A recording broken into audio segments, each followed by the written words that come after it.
Bonjour à tous, donc c'est ma première vidéo, j'espère que vous serez un petit peu indulgents. Voilà, mais je me dis que si on fait tous des vidéos, on va finir par y arriver. Donc en fait, aujourd'hui je m'exprime parce que je lis beaucoup de choses sur les pages des groupes où nous sommes tous, évidemment, concernant les employeurs qui commencent à faire agressivement du chantage et à mettre la pression à leurs salariés. Voilà, donc moi je ne suis pas avocate, je suis directrice financière dans une entreprise de droit privé. Mais bon, je fais du RH et je connais pas mal les lois, notamment le code du travail. Donc, voilà, je m'exprime parce que il faut arrêter de croire que les salariés de droit privé, donc je parle, je précise bien, sont régis par l'état d'urgence sanitaire que nous a imposé le gouvernement depuis déjà quelques mois. Non, les salariés sont régis par le code du travail, d'accord ? Donc, il faut savoir que le code du travail, c'est des milliers de pages, des milliers d'articles, des milliers de lois. Il y en a, pouf, je sais pas combien. Même moi, je les connais pas par cœur, mais je connais l'essentiel. Et puis, quand on a besoin de quelque chose, on cherche dedans, d'ailleurs. Et donc, aujourd'hui, un employeur qui vient vous voir, qui vous le dit verbalement, ou même qui vous écrit un mail en vous disant « je veux que tu sois vacciné avant le 31 juillet, le 31 août, je sais pas quoi, enfin, peu importe ». Ben ça, aujourd'hui, c'est pas légal.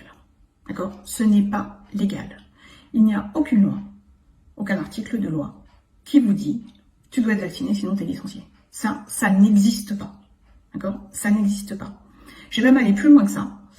Je l'ai posté là récemment, j'ai pris une photo. Votre employeur aujourd'hui n'a même pas le droit de vous demander si vous êtes vacciné. Vous êtes en droit de refuser de répondre. D'accord ? C'est votre santé. C'est votre médical perso à vous. Et il faut savoir que ça, c'est à la discrétion du salarié. Et en aucun cas, l'employeur n'a le droit de discriminer un salarié pour son état de santé. Ok ? Ça, c'est la loi aujourd'hui. Alors effectivement, je comprends. Vous avez tous peur. Ceux à qui on met beaucoup la pression.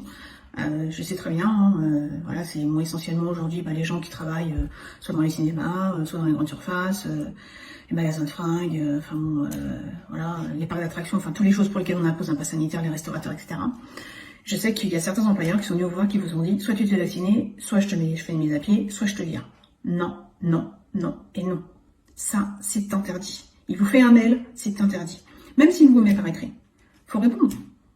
Sur quoi il se base ? Sur quoi il se base ? Il se base sur l'allocution du président de la République, en la personne d'Emmanuel Macron, qui a parlé lundi dernier, à 20h, et qui a dit « J'impose la vaccination obligatoire pour les soignants et un pass sanitaire pour les restaurateurs, le machin, le truc et tout ça. » C'est ça la loi ? Non, ça marche pas comme ça. Je vous explique que ça marche pas comme ça. Il faut que ça soit écrit. Il faut que ça soit figé dans le marbre. D'accord ? Le code du travail, c'est ça. Et aujourd'hui, tous les salariés du droit privé dépendent de ça. Ça, c'est le premier point. Donc, après, je comprends les gens qui paniquent. On a tous peur de perdre notre travail. D'accord ? Moi aussi, on a tous peur de perdre notre boulot. On a besoin de travailler. Voilà. Tous les gens qui travaillent aujourd'hui en France, tous les gens qui se lèvent tous les matins pour aller au boulot, peu importe la raison, parce que vous avez besoin de bosser, parce que financièrement vous en avez besoin, parce que vous aimez tout simplement votre boulot et vous n'avez pas envie de le perdre, parce que vous avez tout seul vos enfants et si vous vous retrouvez sans salaire, vous êtes dans la merde, parce qu'on ne peut pas vous retrouver au chômage, parce que vous avez des crédits par-dessus la tête, enfin bref, peu importe les raisons, d'accord ? Mais aujourd'hui, nous sommes 10 millions à nous lever tous les matins pour aller travailler. Et effectivement, si on perd notre boulot, on est souvent dans la merde. Et moi la première, il n'y a pas de souci là-dessus. Mais on vous fait que du chantage. On vous met que la pression. Tout ça n'est pas légal. D'accord ? Donc, je tenais à apporter quelques petites précisions. Il faut quand même savoir aussi que, quand bien même, il arriverait à faire passer ce genre de truc. Il y a quand même du pain sur la planche. Parce que le code du travail, comme je disais tout à l'heure, ça va pas aller comme ça. Donc, pour faire admettre en droit social que pas vacciné, licencié, il va falloir modifier pas mal de trucs. Dans les grosses boîtes, il y a des représentants du personnel, CSE, syndicats, ok ? Donc pour éviter de faire de l'individuel, la meilleure solution pour un employeur, c'est de passer ça via un accord collectif, un accord de branche, si vous préférez. Quand on fait ce genre de choses, dans les grosses structures, on ne fait pas ça comme ça. L'employeur ne peut pas décider tout seul. Donc il doit convoquer ses représentants du personnel, les syndicats, l'EDF, enfin, tout le tralala habituel quand on veut changer le code du travail. D'accord? C'est pas gagné, hein. Voilà. Donc, effectivement, si votre employeur il arrive à le faire admettre en accord collectif, vaccin. Bon, il faudrait déjà qu'on en arrive là. Hein. Déjà, ça sera très très fort. Et puis après, s'il n'y a pas de représentant du personnel, il n'y a pas de syndicat, bah, c'est l'individuel. Donc l'individuel, c'est, aujourd'hui tu as un contrat de travail. Est-ce que dans ton contrat de travail, tu as une clause, un article, où il y a écrit, pas de vaccin, égale dehors? Non. Donc ça veut dire que ton employeur va falloir qu'il le rajoute. Donc ça veut dire qu'on va faire un avenant à ton contrat de travail. Faire un avenant, c'est chaud quand même. Hein. Normalement, il faut que le salarié soit d'accord. Parce qu'il faut que tu le signes. Ah ouais.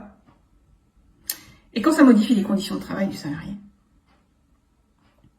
quand en plus, on joue l'intégrité de sa santé personnelle, ça s'appelle de la discrimination. Ça, aujourd'hui, c'est interdit. Et je pense que ça sera toujours interdit. Alors, je vais vous citer un exemple. Je pense que tout le monde connaît le film Philadelphia, avec Tom Hanks et Denzel Washington. Mon petit film des années 90, que moi, j'affectionne particulièrement. Donc, l'histoire de ce film, c'est un mec, un grand avocat. Il se fait licencier du jour au lendemain, pour faute, soi-disant, parce qu'il a perdu une plainte.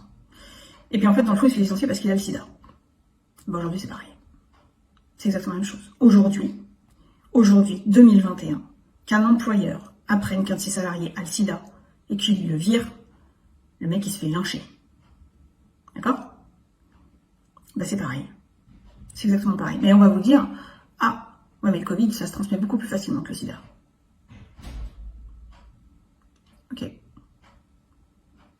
Ok. Mais ceci dit au passage, quand vous allez travailler tous les jours, votre employeur il est sûr que vous avez le Covid? Parce que vous n'êtes pas vacciné? Est-ce que la loi aujourd'hui autorise, même plus tard d'ailleurs, même si elle passe ces putains de lois, mais bon, j'ai des gros doutes. Est-ce que dans cette loi est suspicieuse? Ça veut dire l'employeur soupçonnerait peut-être que le salarié non vacciné attrapera peut-être le Covid et de ce fait, je vais le licencier. Alors que ça se trouve, vous l'aurez jamais. Ça se trouve, vous n'attraperez jamais le Covid. Donc, vous ne contaminerez pas vos collègues. Donc, uniquement sur la base de la suspicion, on va vous virer. Bah, ça, en droit français, ça n'existe pas. Ça n'existe pas. Donc, ne paniquez pas. Il y a beaucoup de lois qui vous protègent aujourd'hui. Beaucoup. Et je pense qu'elles vous protégeront encore. D'accord? Rien n'est fait. Rien n'est décidé. Je sais que ça peut être très compliqué à gérer. Je sais que c'est très difficile de résister à la panique. Mais aujourd'hui, vous avez la loi pour vous. C'est le plus important. Et ce qu'il faut, c'est bien s'informer, être au courant. D'accord? Si vous avez du mal avec votre employeur, si vous vous en sortez pas, faites-vous aider. Prenez conseil auprès d'un avocat. Il y en a plein qui peuvent vous rédiger des courriers. Moi, je peux vous aider si vous voulez. Je sais rédiger un courrier pour contrer un employeur qui agit de la sorte. D'accord? Mais pour l'instant, rien n'est fait. Soyez tous forts, courage, et c'est tous ensemble, et tous dans le même sens qu'on y arrivera, en restant unis. Pour défendre nos valeurs, notre liberté. Ce sont les valeurs pour lesquelles nos ancêtres se sont battus en 1789. Et c'est ces valeurs-là que nous devons redéfendre aujourd'hui, qui sont les nôtres. À bientôt.